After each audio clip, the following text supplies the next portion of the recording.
시청자 여러분 안녕하십니까. 뉴스7의 김명우입니다. 대통령실발 악재가 겹치면서 여권의 고민이 깊어지고 있는 상황인데 그동안 대통령실을 향해 쇄신을 공개 요구해왔던 한동훈 대표의 침묵이 길어지고 있습니다. 저희 취재 결과 이 한 대표는 공개적인 언급을 하는 대신 물밑 대화를 통해 대통령실의 쇄신을 요구하며 친한계 내부의 강경 대응 목소리까지 자제시키고 있는 것으로 파악됐습니다. 한 대표는 내일 최고위에서 이와 관련한 입장을 밝힌다고 합니다. 먼저 김아림 기자가 단독 취재했습니다. 명태균 녹취에 대한 한동훈 국민의힘 대표의 침묵에 대해 복수의 친한계 관계자는 대통령실이 주도적으로 설명하고 쇄신할 기회를 주기 위한 것이라고 설명했습니다. 대신 물밑에서 대통령실에 상황 설명을 요청하고 쇄신 필요성을 강조하고 있다는 겁니다.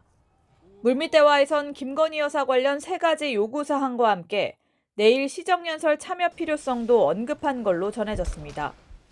김 여사 관련 대통령실 인적 쇄신 반드시 그리고 시급하게 필요합니다.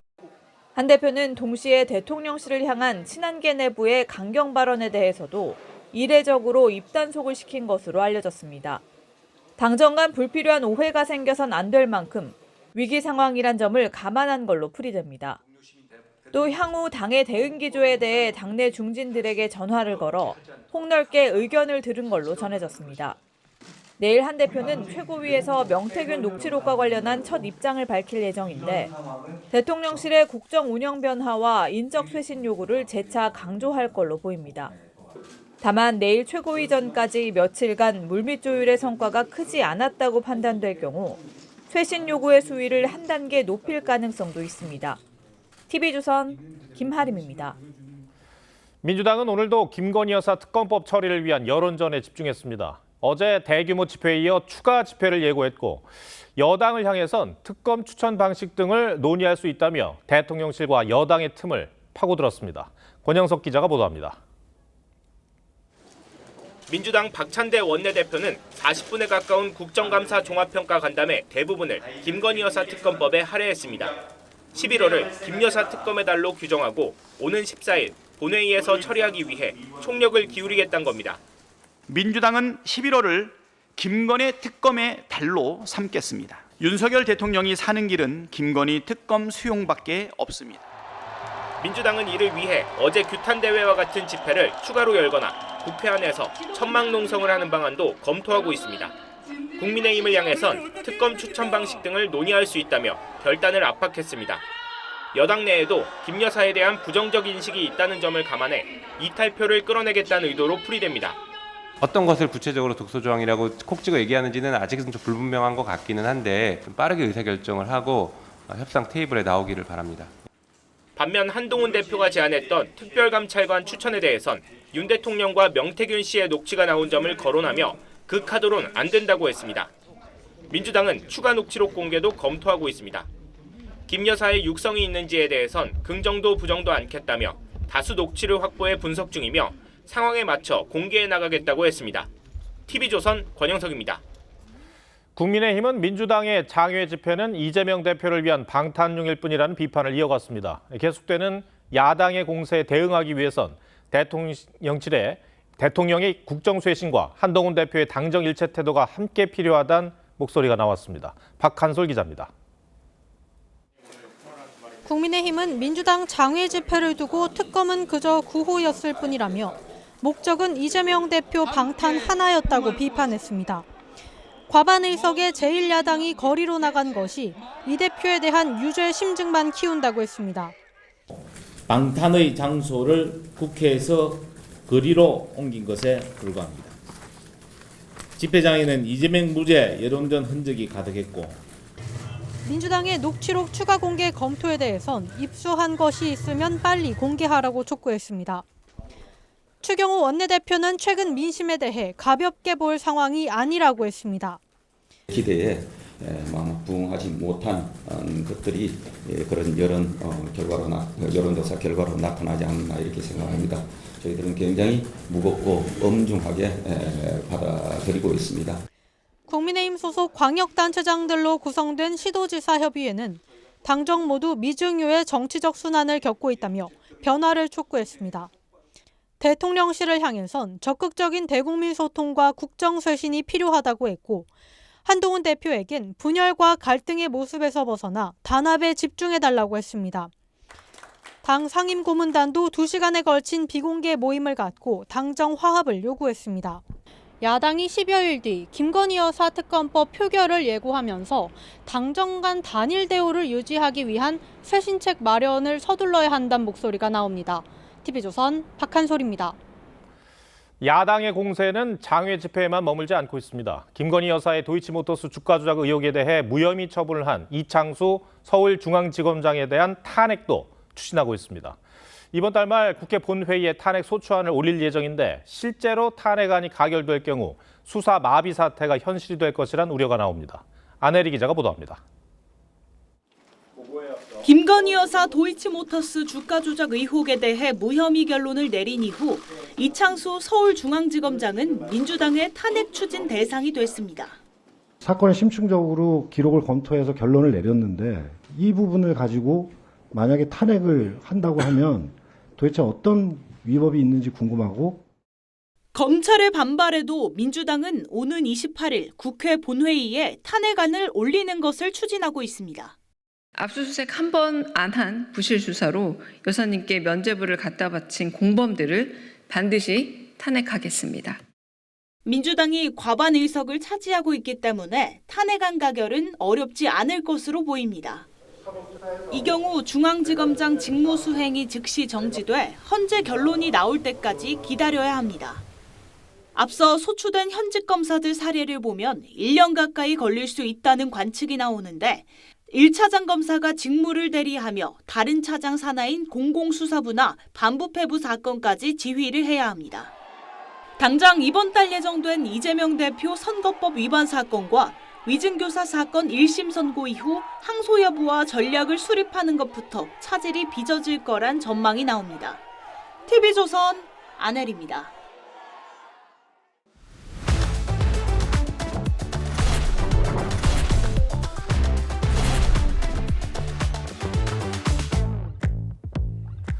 정치권 뒷얘기를 현장 기자들이 짚어드립니다. 여의도와 용산 사이 여용사 시간입니다. 정치부 장세희 기자 나왔습니다. 첫 번째 주제는 뭡니까?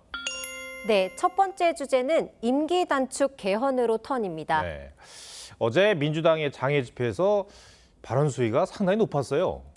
네, 윤석열 대통령과 명태균 씨의 통화 녹취가 공개된 이후 민주당의 대여 공세 수위가 한층 높아졌는데 일단 발언부터 먼저 들어보시죠. 특감이든 탄핵이든 개헌이든 대한의 봄으로 이어질 것입니다. 당장이라도 탄핵을 할 기세인데 임기 단축 개헌은 무슨 말입니까? 네, 민주당이 탄핵 공세를 펴고 있지만 실제 탄핵을 추진하는 것에는 좀 조심스러운 분위기입니다. 대통령 탄핵이 인용되려면 헌법재판소 재판관 3분의 2 이상이 찬성해야 하는데 현재 6명인 인적 구조가 진보 우위로 보기 어려운 만큼 가능성이 높지 않다고 보는 겁니다. 반면 임기 단축 개헌은 국회 재적의원 3분의 2 이상이 찬성하면 국민투표를 거쳐 선거권자 과반 투표와 투표자 과반 찬성으로 확정됩니다. 현재 법야권은 192석인데 여론 추이에 따라 여당에서 8표 이상을 확보할 수 있다는 계산입니다. 근데 이제 임기 단축 개헌을 위한 준비 모임까지 만들었다고요? 네, 맞습니다. 윤 대통령 녹취를 공개한 당일 이제 결성을 했는데요. 의원들 단체 대화방 저희가 취재를 해보니 김민석 최고위원 등 6명이 반대 의견을 냈다고 합니다.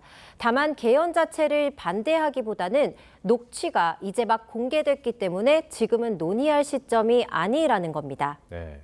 그러면 실제 추진은 언제쯤 한다고 합니까? 네, 민주당 내에선 현재 5년인 대통령 임기를 1년 정도 단축해 2026년 지방선거와 대선을 같이 치르자는 의견입니다. 당내에선 명시 관련 녹취를 추가로 공개하며 여론을 조성한 뒤 임기 단축 개헌을 공식화할 거란 전망이 나오는데요. 다만 실제 추진이 가능하려면 여론의 뒷받침이 돼야 하는 만큼 현재로선 내부 검토 단계로 봐야 할 듯합니다. 네, 알겠습니다. 두 번째 주제는 복잡한 심경의 TK입니다. 대구, 경북의 민심을 얘기해보자는 거죠? 네, 맞습니다. 지난주 갤럽 조사에서 보수 텃밭인 TK 지역에서 윤석열 대통령의 지지율은 전주 대비 8%포인트 하락한 18%였습니다. 반면 이 지역 국민의힘 정당 지지도는 7%포인트 오른 53%로 나타났습니다. 네, 이곳의 국민의힘 지지율이 대통령 지지율보다 한 3배 정도 많던데 이렇게 지지율이 분리되는 현상을 보이네요. 그런데 이게 2달 전까지만 해도 9월이죠. TK 지역 대통령 지지율과 국민의힘 지지도 추이 비슷했습니다. 하지만 10월 중순부터는 대통령 지지율은 계속 떨어지는 반면 여당 지지도는 상승하는 다른 양상을 보였습니다. 과거에도 이런 양상을 보인 적이 있었습니까? 네, 박근혜 전 대통령 시절에도 이런 사례가 있었습니다. 지난 2016년 10월 박 전 대통령이 국정농단 의혹으로 대국민 사과를 했을 당시 TK 지역의 박 전 대통령 지지율은 27%였던 반면 새누리당 지지율은 45%로 차이를 보였습니다. 다만 탄핵 가결 직전 TK 지역 박 전 대통령의 지지가 8%로 떨어지자 새누리당 지지도도 20%로 동반 하락해 실제 탄핵 당시엔 또 다른 모습을 보인 바 있습니다. 예. 근데 이 같은 지지율 분리 현상은 왜 나타나는 겁니까? 네, 아무래도 최근 김건희 여사 문제와 명태균 씨 녹취 등으로 실망한 TK 민심이 대통령 지지에선 이제 이탈을 하면서도 이 문제를 위해 해법을 좀 찾기 위해서 움직이는 한동훈 대표에 대해서는 아직 기대감을 갖는 걸로 봐야 할 것 같습니다. 윤 대통령 임기 반환에 앞서 민심 수습을 위한 해법을 내놔야 한다는 점에선 고민이 같습니다. 한 대표가 내일 이를 재차 요구할 걸로 보이는데 대응책 여부에 따라 TK 민심도 움직일 가능성이 높습니다. 네, 장세희 기자 잘 들었습니다.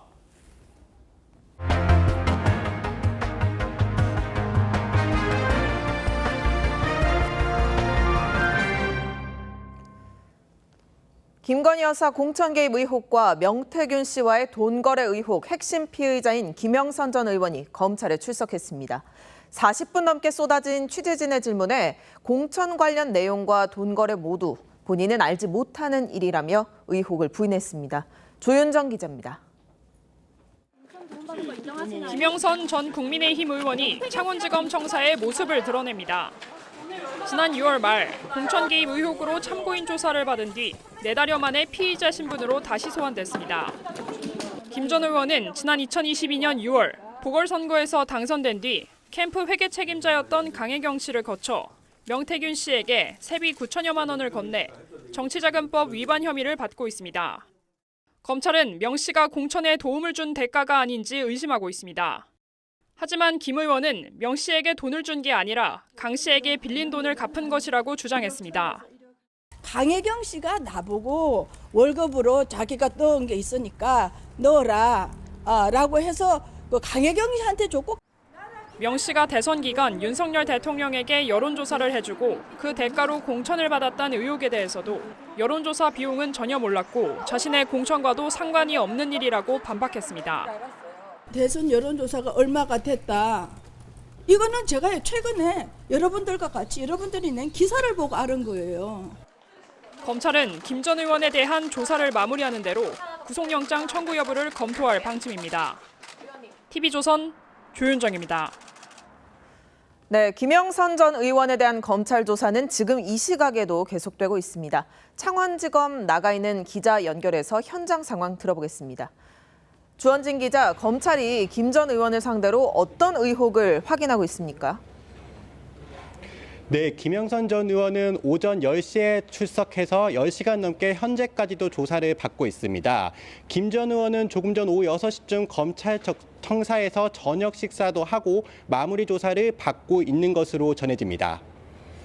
검찰은 앞서 강혜경 씨를 5차례 불러 회계 자료와 녹음 파일 등을 확보하고 공천 대가 의혹과 관련한 진술을 받았는데요.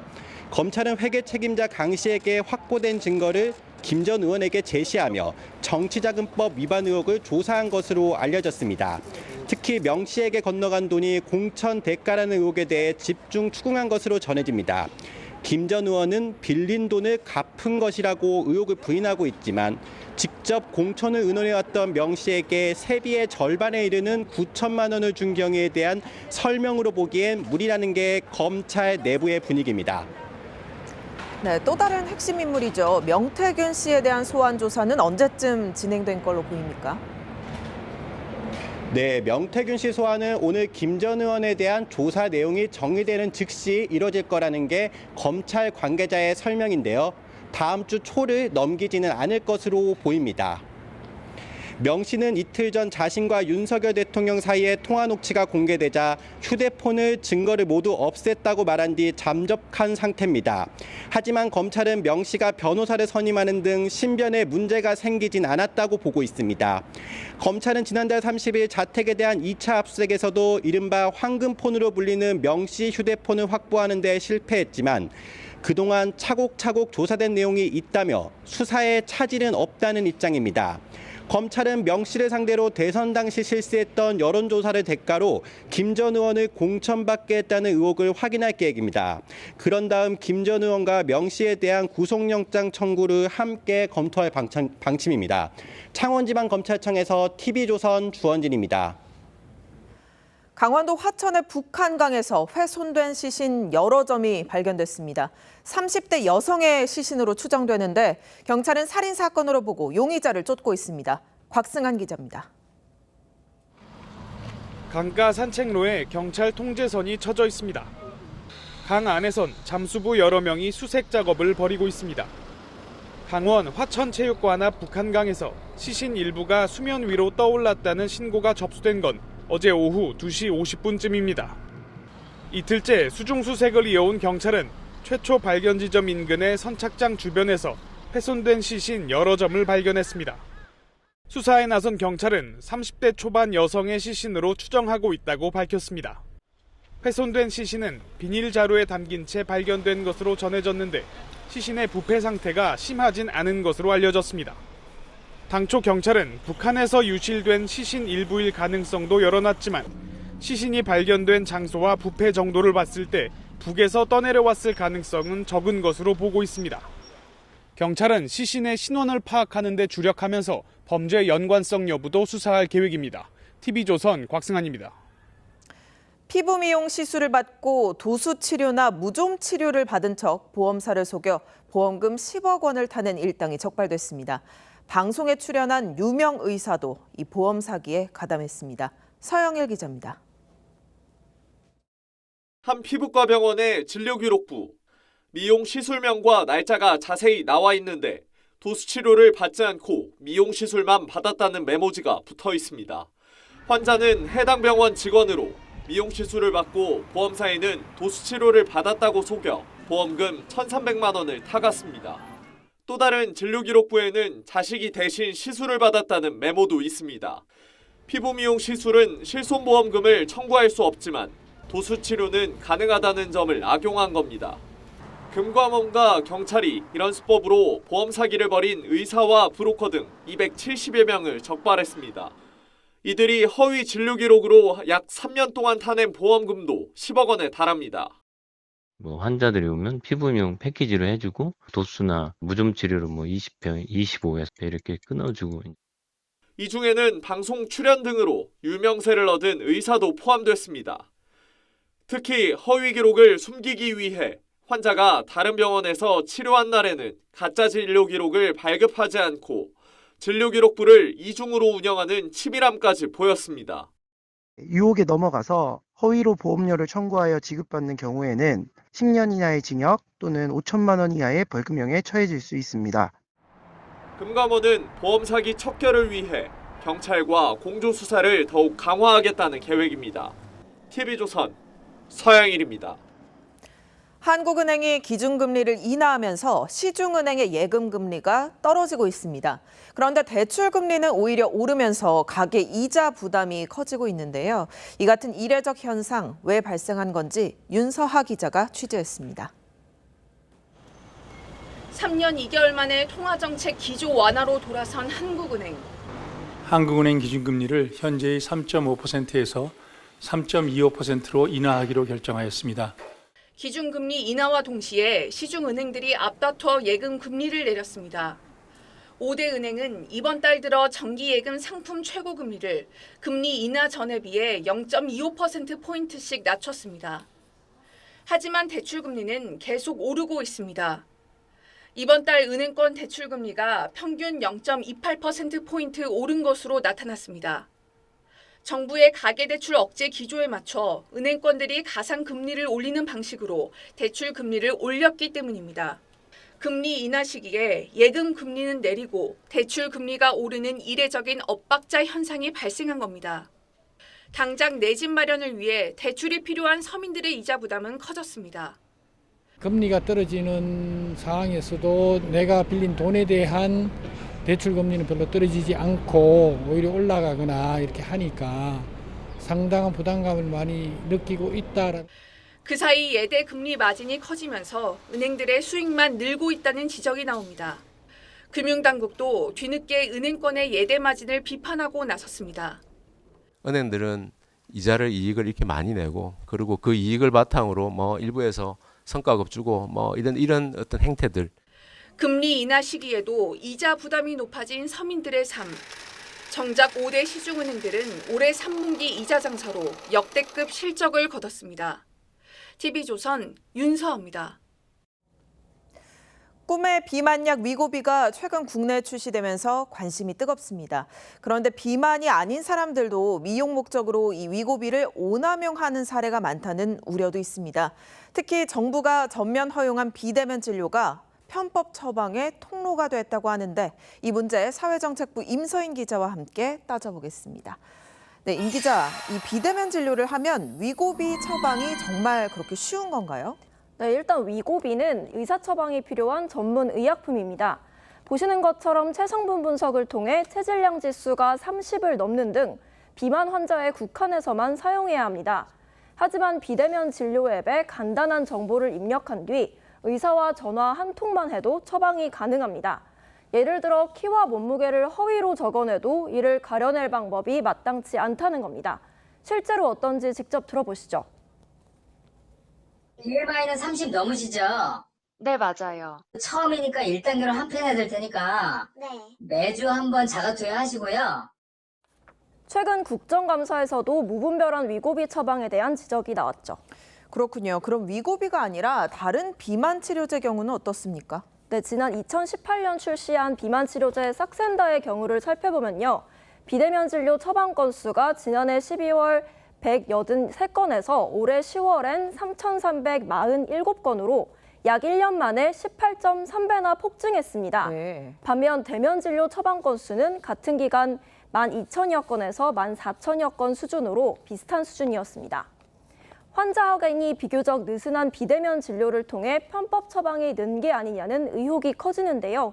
그래서 위고비 역시 이와 비슷한 추이를 보일 거란 우려가 커지고 있습니다. 네, 그런데 환자 입장에서는 이 비대면 진료가 상당히 간편한 측면이 있는 게 사실인데요. 그 진료 절차를 좀 더 강화하면 어떨까요? 네, 원칙은 화상 진료인데요. 그러니까 영상을 통해 환자 상태를 의사가 육안으로 확인하도록 하는 거죠. 하지만 비대면 진료가 아직 법제화되지 않은 시범 사업이라는 데에서 허점이 나오고 있습니다. 정부가 화상 진료를 하고 있는지 관리 감독할 근거가 부족하고 이를 위반해도 마땅한 규제 방안도 없다는 거죠. 지난해 6월부터 시범 사업 형태로 시행된 비대면 진료는 올해 2월 의료 공백 해소 차원에서 초진 환자와 병원급 이상 의료기관으로 전면 확대됐는데요. 비대면 진료에 대한 관리와 모니터링은 부족한 실정인데 범위만 대폭 확대됐다는 우려가 커지고 있습니다. 네, 그럼 비만 치료제뿐 아니라 다른 약들도 좀 비슷한 문제가 있을 것 같은데요. 어떻습니까? 네, 사후피임 약도 비대면 진료를 통한 오남용 문제가 불거지면서 지난해 12월 비대면 처방이 불가능한 약물로 지정된 적이 있습니다. 정부는 비대면 진료를 통한 비만 치료제 처방도 제한을 검토 중입니다. 네, 이 밖에 비대면 진료의 남은 숙제도 좀 짚어주시죠. 네, 비대면 진료는 휴일이나 야간 또는 평일에도 병원에 갈 여력이 없는 환자들에겐 매우 편리한 대안으로 떠오르고 있는데요. 하지만 현재는 처방약을 집에서 직접 받을 수가 없어서 약국을 가야 하는 번거로움도 있다고 합니다. 직접 들어보시죠. 환자분들께서 좀 약 수정하시는 과정에서 뭐 수십 킬로를 좀 이동하시거나 결국 찾던 약을 못 찾으셔가지고 아예 대면 진료를 다시 받으시거나 하는 사례들이 너무 많거든요. 네, 아직 시범 사업이다 보니 개선점이 많아 보입니다. 부작용은 줄이고 또 순기능은 살리는 방안으로 법제화가 이루어졌으면 합니다. 임 기자 잘 들었습니다.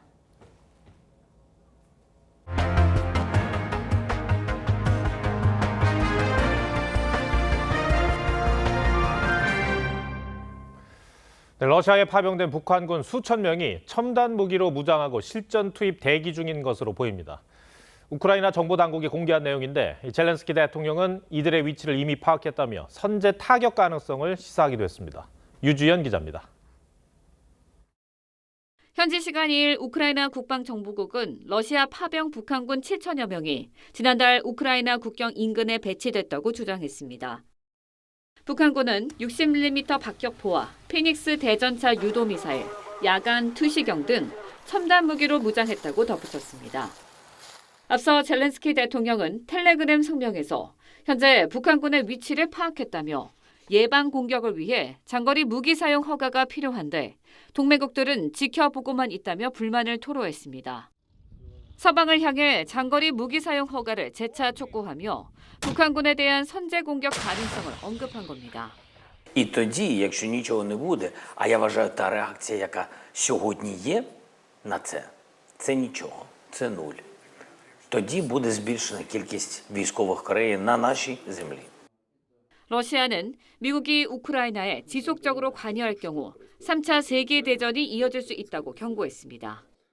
앞서 미국은 쿠르스크에 북한군 약 8천 명이 배치됐다고 밝혔는데 이는 러시아군의 일주일 사상자에 불과한 규모라고 미국 싱크탱크 전쟁연구소가 분석했습니다. 매일 1,200명이 넘는 러시아 측 사상자를 감안하면 장기적으로 북한 파병이 러시아 병력 충원의 해결책은 아니라는 의미로 풀이됩니다. TV조선 류주현입니다. 북한이 사흘 전에 쏜 대륙간 탄도미사일 화성 19형은 엔진 시험을 거치지 않고도 발사에 성공했다고 밝혀 러시아의 기술 이전 의혹을 받았습니다. 이에 한미일 공군은 북한이 가장 두려워한다는 미 전략 폭격기 B-1B 랜서를 오늘 한반도 인근에 출격시켜 대응에 나섰습니다. 여기는 어떤 의미가 담겨 있는 건지 윤동빈 기자가 설명해 드리겠습니다. 미 공군의 3대 전략 폭격기 중 유일하게 초음속 비행이 가능해 괌 미군 기지에서 서울까지 2시간이면 도달할 수 있는 B-1B 랜서. 한미일 공군은 오늘 제주도 동쪽 한일 방공식별구역에서 B-1B를 동원한 3국 연합훈련을 실시했습니다. B-1B가 한미일 전투기들의 호위를 받으며 목표물을 정밀 타격하는 방식으로 진행됐는데 한미일 공군 연합훈련은 올해 2번째입니다. 합동참모본부는 북한의 장거리 탄도미사일 발사에 대한 3국의 대응 차원이라고 설명했습니다. B-1B는 B-2 B-52 폭격기보다 무장 탑재량이 월등합니다. 북한 지휘부를 제거하는 벙커 버스터는 최대 28발을 실을 수 있고 최근엔 사거리 1000km가 넘는 장거리 순항미사일까지 발사하도록 개조됐습니다. 북한의 ICBM 발사장은 물론 러시아로부터 안보리 제재 위반인 기술 이전 의혹을 받고 있는 북한 지휘부까지 제거할 수 있다는 경고 메시지를 보낸 겁니다. 크기도 커졌음에도 불구하고 특별한 이러한 준비 단계 없이 북한이 단번에 발사에 성공한 것은 러시아로부터 관련되는 기술을 이전받았기 때문에 군 당국은 북한이 공개한 발사 차량의 조종석과 범퍼 간격을 고려할 때 화성 19의 발사관과 직경이 커진 것으로 보고 있습니다. TV조선 윤동빈입니다.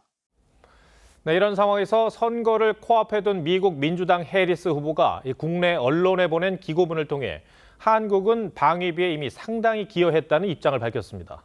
안보 문제가 대두된 한국을 의식해 동맹을 다시 한번 강조하고 한인 유권자 표심에도 호소한 측면이 있어 보입니다. 이틀 남은 미 대선 상황까지 이정민 기자가 전해드립니다.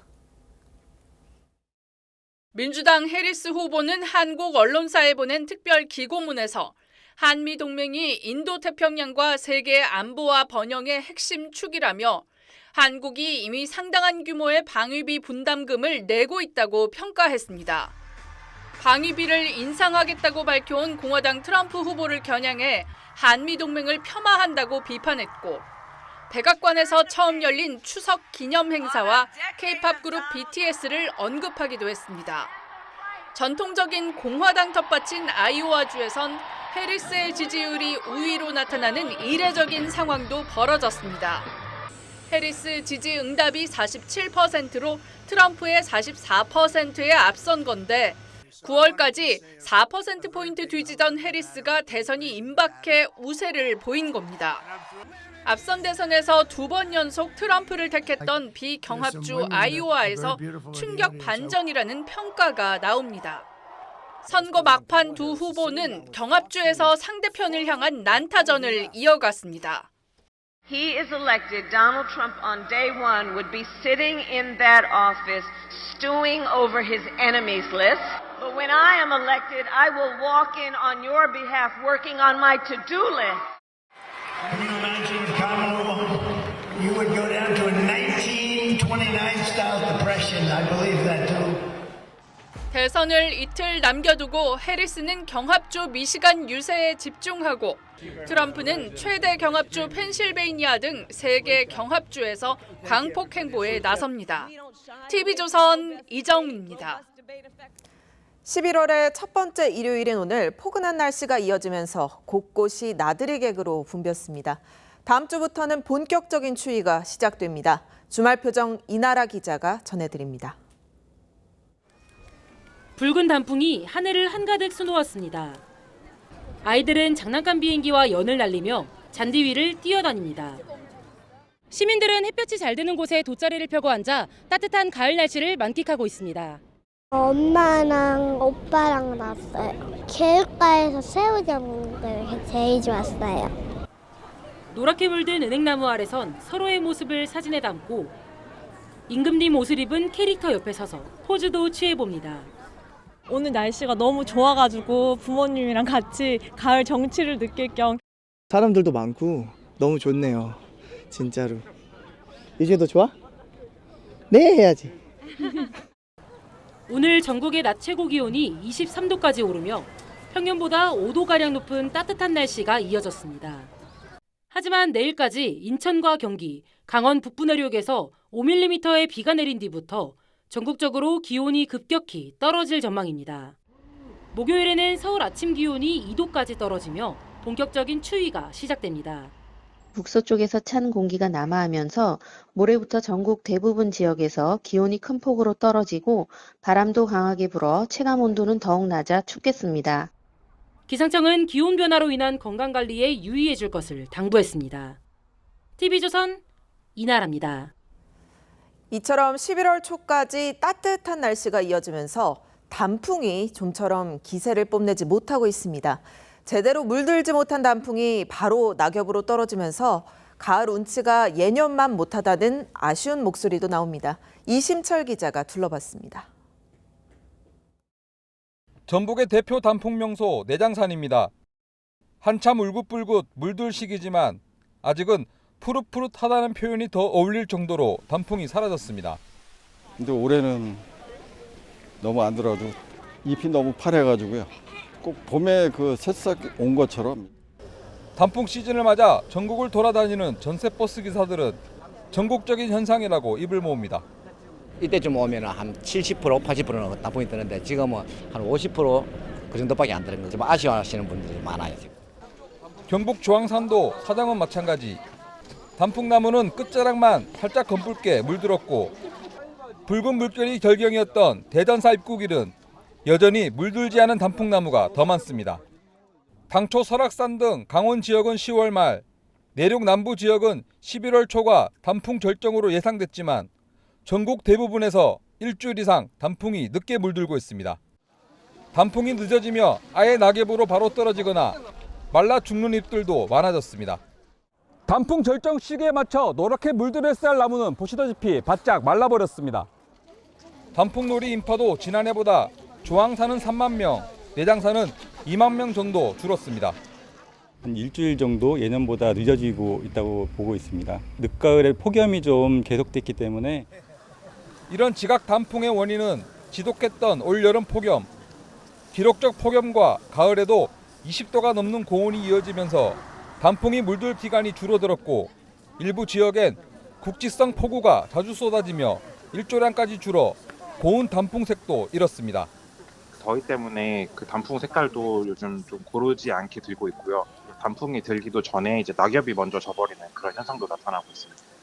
지구온난화로 여름이 길어지고 제대로 된 가을이 계속 짧아지면 자칫 단풍놀이도 추억으로 사라질 수 있습니다. TV조선 이심철입니다. 원하는 물품을 주문하면 하루 만에 받아볼 수 있는 시대지만 도서 지역 주민들에게는 여전히 먼 나라 이야기입니다. 이들을 위한 드론 배송 서비스가 본격적으로 자리를 잡기 시작했는데요. 넘어야 할 장애물도 여전히 많습니다. 장혁수 기자가 드론 배송 실태를 살펴봤습니다. 파도가 넘실대는 바다를 건너 드론이 항구에 착륙합니다. 드론 바닥에 있는 상자에 실린 건 고객이 주문한 최신형 스마트폰입니다. 출발지인 관제센터에서 목적지까지 2km를 날아가는데 3분 30초가 걸렸습니다.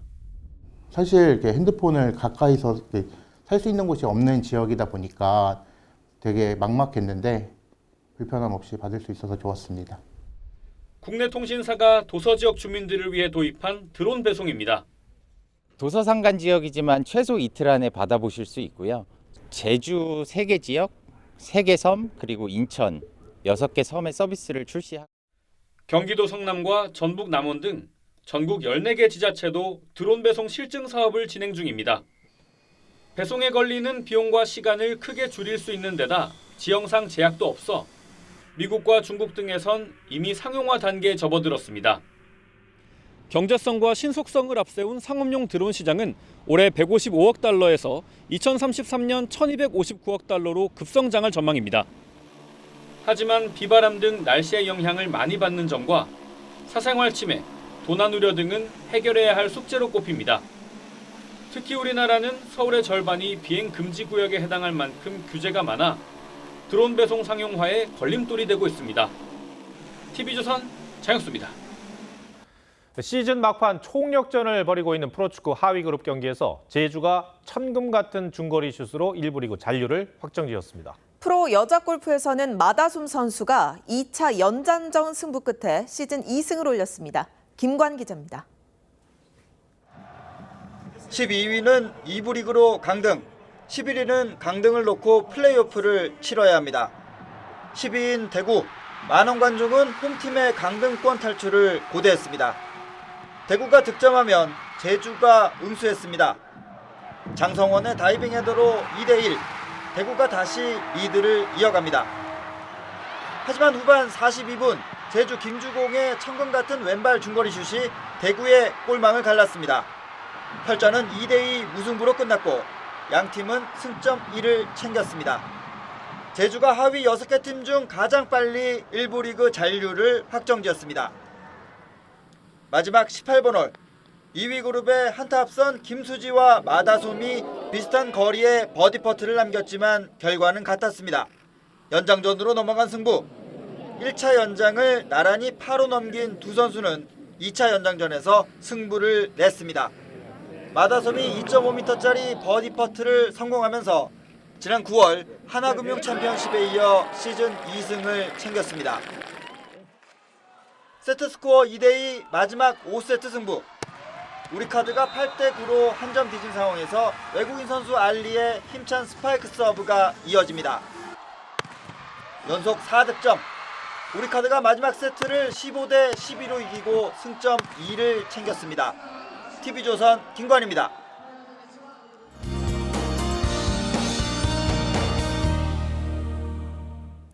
11월의 첫 휴일 따스한 가을 햇살이 비치며 날이 포근했습니다. 거리는 가을 정취를 느끼려는 시민들로 북적였습니다. 내일부터는 날씨가 급변합니다. 오후까지 중부와 호남, 제주에 5mm 안팎의 비가 조금 내리겠고요. 차츰 찬 공기가 내려와 날이 부쩍 추워지겠습니다. 모레 중부지방을 중심으로는 한파특보 가능성도 있겠습니다. 내일 아침까지 충북과 호남, 영남 내륙에 짙은 안개가 끼겠습니다. 전국에 바람도 강하게 불겠고 강원 산지에는 강풍특보가 발표될 수 있겠습니다.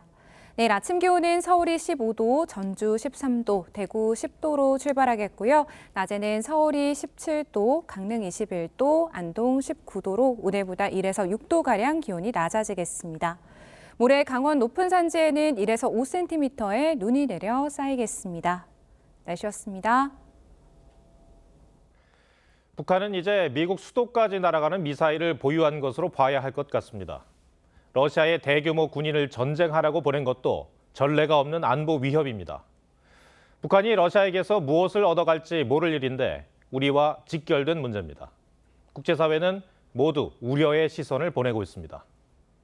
국내 정치권으로 눈을 돌려보겠습니다. 제1야당은 너무도 당연한 우리 군 참관단의 우크라이나 파견도 안 된다고 하더니 당대표는 쓸데없이 남의 나라 전쟁에 끼어드냐, 전쟁을 획책하냐며 북풍몰이에 나섰습니다.